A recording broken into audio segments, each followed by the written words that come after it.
जो नफरत को नहीं मानते, जो मोहब्बत को मानते हैं।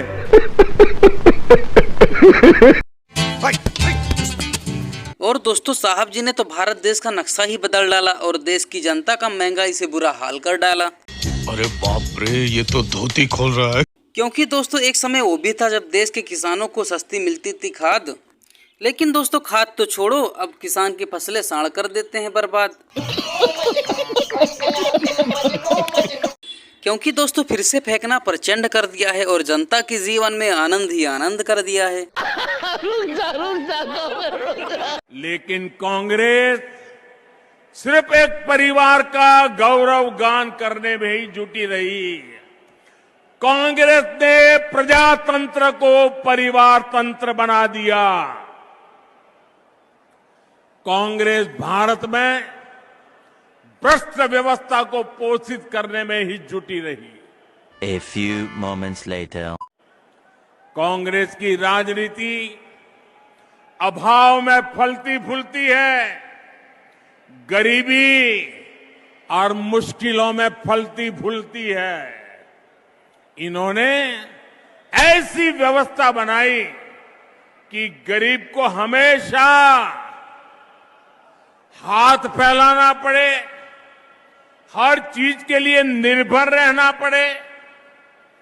गरीब को तरसाकर कांग्रेस को ये जताने का अवसर मिल जाता था कि उन्होंने गरीब को कुछ दिया है। ये अपनी योजनाओं का लाभ भी उन लोगों को देते थे जिनसे उन्हें वोट मिलते थे।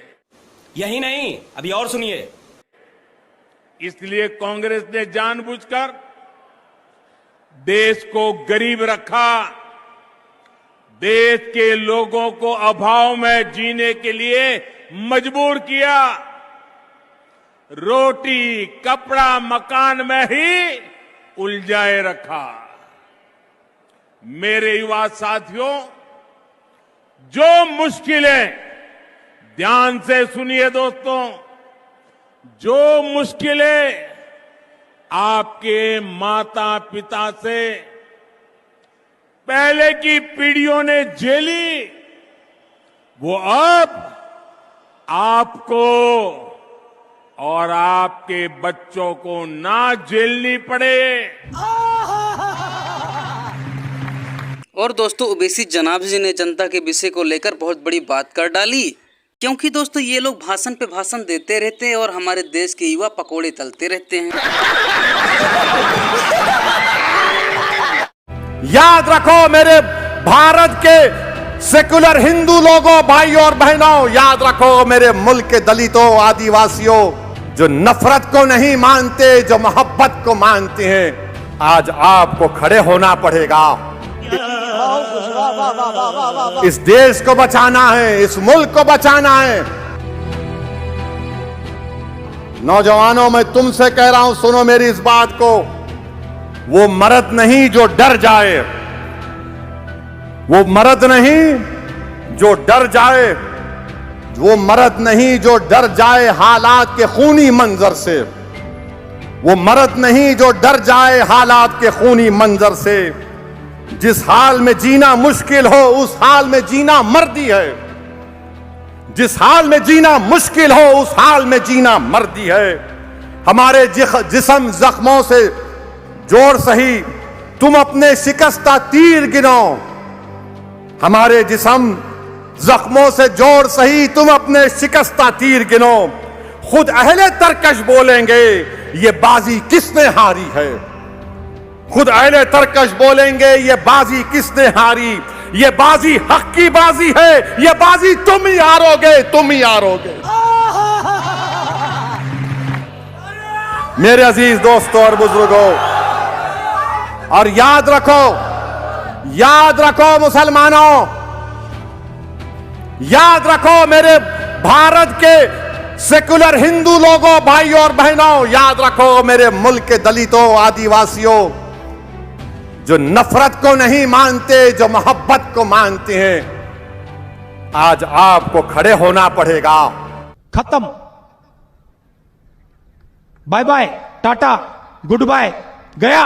और दोस्तों बीजेपी सरकार ने जनता को तो रिमोट कंट्रोल बना के रख दिया है, क्योंकि दोस्तों रिमोट का बटन दबाओ और मनोरंजन भरपूर पाओ। अभी मजा आएगा ना भिड़। क्योंकि दोस्तों साहब जी रिमोट का बटन दबाते हैं और देश की भोली भाली जनता उनके जाल में फंस जाते हैं। और दोस्तों राहुल गांधी जी ने 5 किलो टाइट डाला और रिमोट कंट्रोल को लेकर बीजेपी सरकार को धो डाला। दूसरी तरफ भी रिमोट कंट्रोल है। बीजेपी का रिमोट कंट्रोल, वो भी उसको ऐसे ही दबाते हैं, मगर हमने रिमोट कंट्रोल को कैमरा के सामने दबाया। बीजेपी छुपे छुपे रिमोट कंट्रोल दबाती है, नरेंद्र मोदी जी दबाते हैं।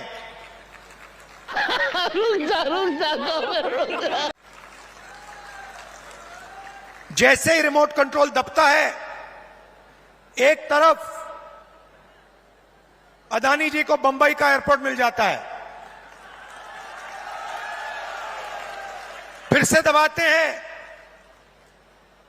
अदानी जी को रेलवेज का कॉन्ट्रैक्ट मिल जाता है, फिर दबाते हैं, इंफ्रास्ट्रक्चर मिल जाता है।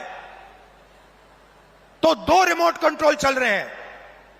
ये हमारा वाला सबके सामने चलता है, हम इसको दबाते हैं, किसानों के खाते में पैसा जाता है, 2500 रुपए क्विंटल धान में आपको मिलता है, अंग्रेजी स्कूल खुलते हैं।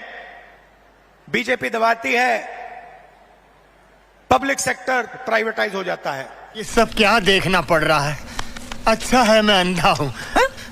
और दोस्तों 2024 के चुनाव को लेकर जनता क्या बोलती है? लेकिन 2024 के अंदर जिस तरह से इस वक्त मुस्लिम अपना मन बना चुका है, और ये जो गठबंधन, इंडियन नाम का जो गठबंधन बना है, ये सही मायनों में एक गठबंधन नहीं, ये आपस में सारे मतलब चोर इकट्ठे होकर कहीं ना कहीं ऐसा लगता है कि कहीं ना कहीं इकट्ठे होकर और देश को लूटने का कहीं ना कहीं प्रोग्राम बना रहा है, ऐसा मुझे लगता है। लोग कहते हैं कि भाई मुसलमान भाजपा को वोट क्यों दे, ऐसा क्या किया मुसलमानों के लिए भाजपा ने जो भाजपा को वोट दे? हाँ, बहुत अच्छी बात की कि भाजपा ने मुसलमान के लिए क्या किया। भाजपा ने किसी हिंदू के लिए क्या किया?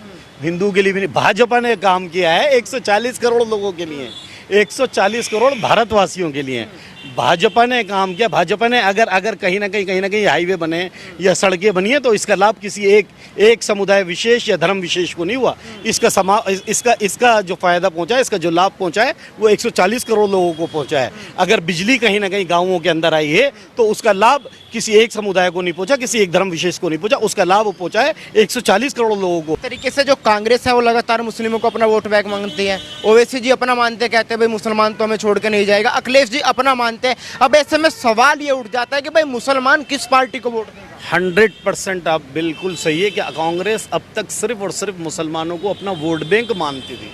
वोट बैंक बस, नेतृत्व के नाम पर जीरो। तो कांग्रेस जो अब तक तुष्टीकरण की राजनीति कर रही थी ना, सिर्फ मुसलमानों को वोट बैंक समझ रखा था और मुसलमानों के लिए करा कुछ नहीं। ये मुसलमान समझ चुका है।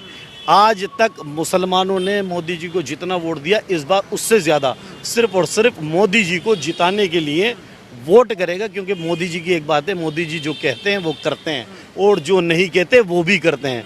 अब तक मोदी जी ने जो वादे करे थे, उन तमाम वादों को पूरा कर आए हैं।